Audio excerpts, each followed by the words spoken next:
Right, mate, with Durham opener Alex Lees. Alex, pleasure to speak to you. How was India with the Lions? Yeah, it was. It was great, to be honest. I probably at the start of the winter, I probably didn't expect to go away on any representative cricket. So, it was a little bonus for me. I think on a personal level, show the England selectors, that I'm a decent player in the subcontinent, and we were well stocked with Durham players, which obviously always helps. So we had a pretty good 5 weeks. Brilliant. You've been here for a good number of years now. Key player. Does this place feel like second home?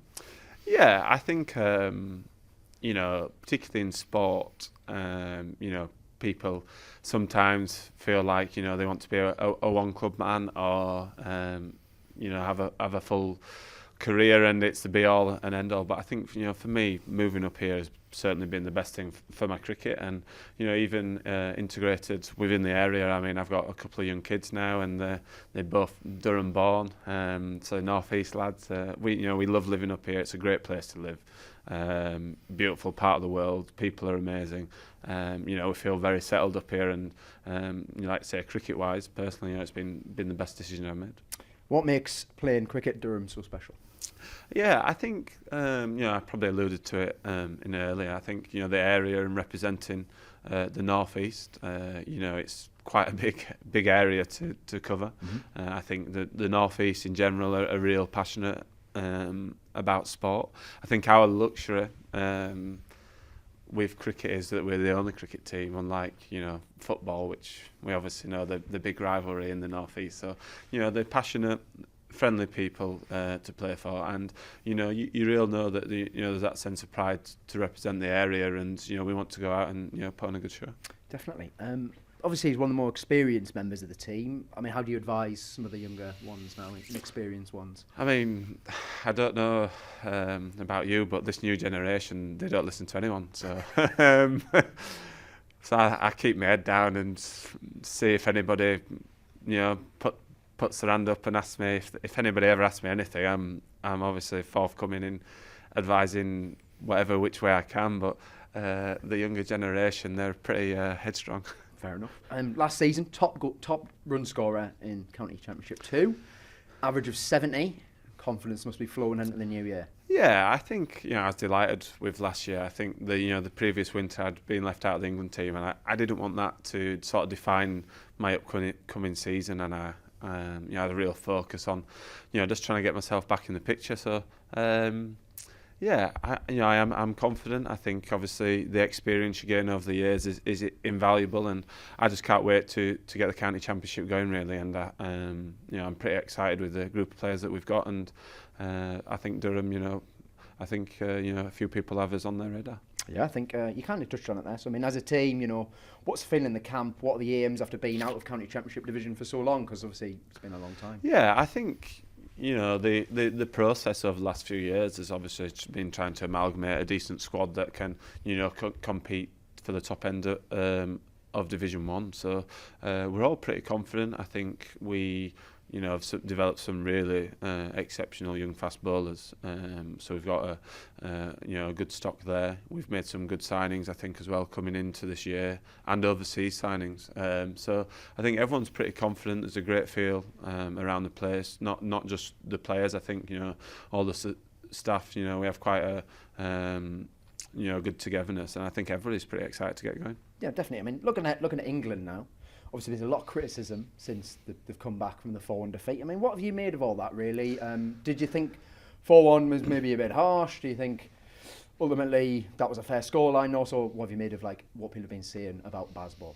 I think it's always the challenge when people do something different out and it's outside of the norm. You always have people who are going to criticise. I think the focus really needs to be about the bigger picture, and obviously the result is not ideal, and it's not the result that England wanted. But barring that India series, every series I've either been a part of or watched, I think has been exciting. It's drawn in more people to the grounds. It's trying to inspire the younger generation to come and play. And it's a tricky one because the purists will always say is purely results series driven, which, you know, to some extent of course it is, but, you know, the wider picture and you know, what is that brand of cricket doing for English cricket within England and youngsters? And, you know, it's not something necessarily that you can measure, but,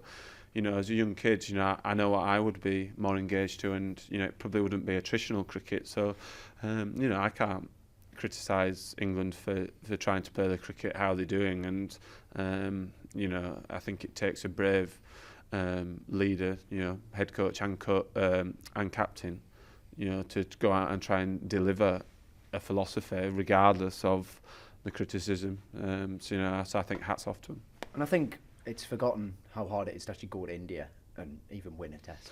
Yeah, and I think that's the other thing. I think, you know, I can't remember the last time we obviously won in India, but they've won 17 consecutive series now. So, you know, so ultimately what that is telling you, and that is obviously stats, is that if you go and play normal cricket, you're going to lose anyway. So, you know, at least they had a go at doing something different. And, you know, that first test was an incredible win, you know, a historic win. It is the unfortunate thing for the England team, and obviously for the media, is that, you know, if you could have done that for three games out of the 5, you know, you're geniuses. But, you know, unfortunately it wasn't the case, and, you know, they're going to receive criticism. Yeah, definitely. I mean, what was training under Brendan McCullum like?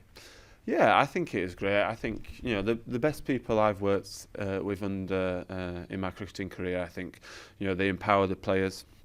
You know, they're very headstrong. They know what they do or that they do want and what they don't want. I think they just create good environments to allow people to express themselves and ask questions and develop areas that they want to develop without, you know, fear of failure. And I think, you know, to deliver that style of coaching and like management, I think is, you know, quite easy for people to say, and to deliver, I think, is actually, you know, the real challenge, you know, when you come under that scrutiny or under that pressure. So, you know, I think as a character, and, you know, their management between Ben and Baz, I think, you know, you know, they see a bigger picture outside of just them, and, you know, it's great to watch.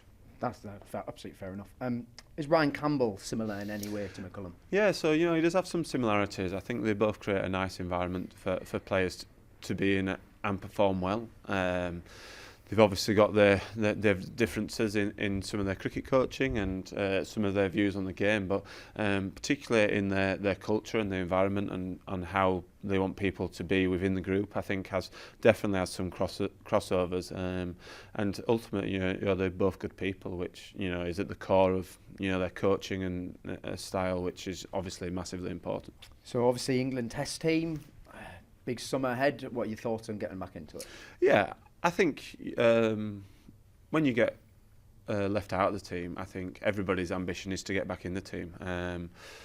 I think, you know, fair play to Ben and Zach. I think they played, you know, beautifully in India. So, you know, I'd be naive to think that there's going to be a spot for come first test available, and rightly so. You know, they've played really nicely this winter. So, you know, I think my main focus is, like you say, is doing whatever I can do, you know, to be in that picture, that if, you know, unfortunately, if there's an injury or if there's a circumstance that affords us an opportunity, that I am that person that hopefully can, you know, be in that position, and that's probably as far as I'm looking at it, really, you know. Mm-hmm. That's absolutely fair enough. Finally, Alex, who should Durham fans be excited about this year, other than yourself, of course? Yeah, I mean, I don't think they get too excited about me anyway, 30-year-old dour Yorkshireman. But nah, that's decent strike rate last year. Yeah, I think the obvious thing, and the Durham fans probably won't like to say it, but I think everybody's excited to see how Scott Boland will perform in county cricket and bowling